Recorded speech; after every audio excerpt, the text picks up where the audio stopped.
म्हणून आम्ही जे मुख्यमंत्री युवा प्रशिक्षण योजना जी लाडक्या बहिणीच्या बरोबर केली आहे, 10 लाखाचं टार्गेट ठेवलेलं आहे आणि त्यांना अप्रेंटिसशिपचे स्टायपंड सरकार देतं. हे पहिल्यांदा राज्याच्या इतिहासातला पहिल्यांदा निर्णय. जसं लाडक्या बहिणीचा निर्णय घेतला, त्यांना 3 मोफत गॅस सिलेंडरचा निर्णय घेतला, मुलींना मोफत शिक्षण, उच्च शिक्षण मोफत देण्याचा निर्णय घेतला, अगदी जन्म झालेल्या मुलीपासून लेक लाडकी लखपती योजनेपासून हे सगळे जे शेतकऱ्यांपर्यंत म्हणजे सगळ्या योजना ज्या आहेत हे आम्ही केल्या, प्रकल्प केले, उद्योग आले आणि नक्की याची पोचपावती या महाराष्ट्रातली जनता नक्की देईल. त्यांना आता आमच्यामुळे का होईना फिरताय, चांगली गोष्ट आहे.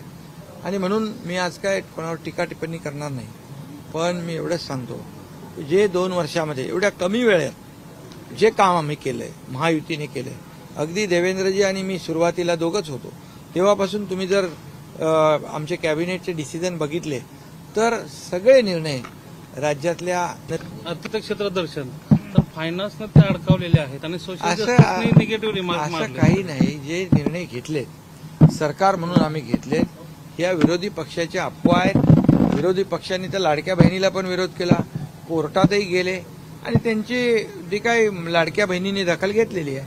त्यामुळे जे काय आपल्याला सांगतो मी आज काही म्हणजे कुठलंही राजकीय भाष्य करू इच्छित नाही, परंतु ज्यांनी विरोध केला, ज्यांनी खोडा घातला त्यांना लाडक्या बहिणी योग्य वेळी उत्तर देतील.